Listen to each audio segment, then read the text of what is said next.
I remember a time when I was much younger, and I can say with certainty that I am not what I used to be. I was a fearsome student, known for silence, creativity, and intelligence. But I had a fatal flaw. Each day I feared failure, because deep down I knew that I can only be accepted for my performance. I was praised in class, but outside I was constantly bullied, rejected, and told that I wasn't enough. My reputation of being the creative genius was the only proof that I was worthy of life. But soon my fear became reality. I was so paralyzed with the fear of failure that I blanked on a test. What followed one failure was another, as I soon lost the ability to focus and ended up in a psych ward. I wanted to end my life.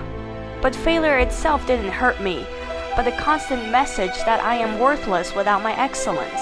I only hung on to perfection as a reason to live. My social difficulties attracted bad treatment like moths to light, and kept me an outcast. Before high school, I spoke little and often used writing or pointing to communicate.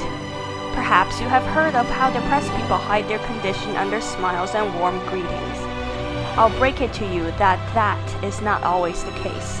I was an extremely shy autistic individual who ran away from people and showed as much facial expression as a crash dummy. In the beginning, I was meant to be aborted, but my mother protected me against my father. He didn't want kids and was disappointed that I was a girl. Girls are less valued in traditional Chinese views. He was distant, so as a kid, I called any man nice to me dad.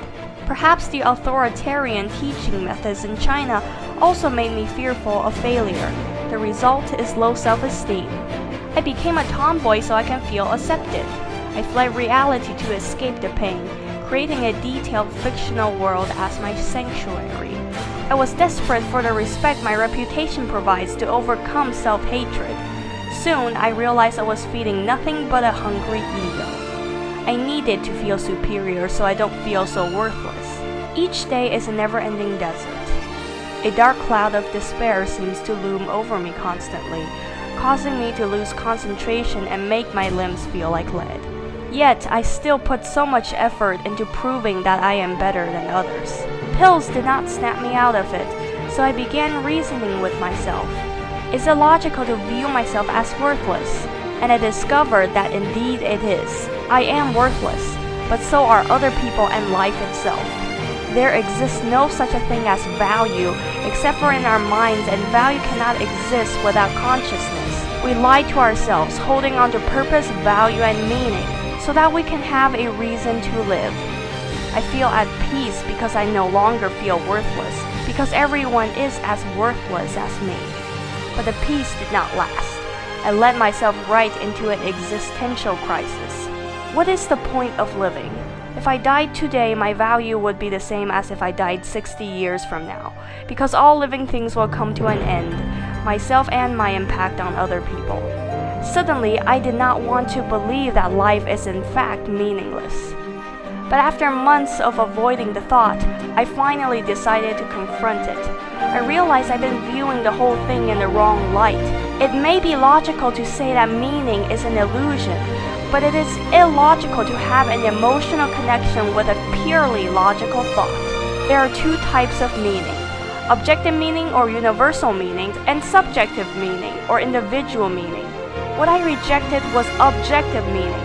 The nature of creativity is subjective, just like the nature of meaning, yet I embrace creativity wholeheartedly. So where the heck is the consistency? In fact, the lack of objective meaning can sometimes provide a sense of freedom, as the bad choices we make have no value.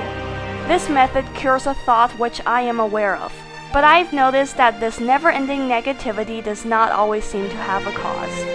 Once I have debated with myself until any possible illogical negative reasoning is out of the picture, I still seem to be left with a rather small emotional mass of darkness still lingering. I am better, but not yet complete. But right now, all I can do is educate others about my condition to bring awareness. Let us join together and share our unique experiences. Let us light the world with pieces of our broken selves to break the mental illness stigma, because vocalizing our darkness might lead us to the light. Thanks for watching, and a shout out to Pegisiclan for this fan art.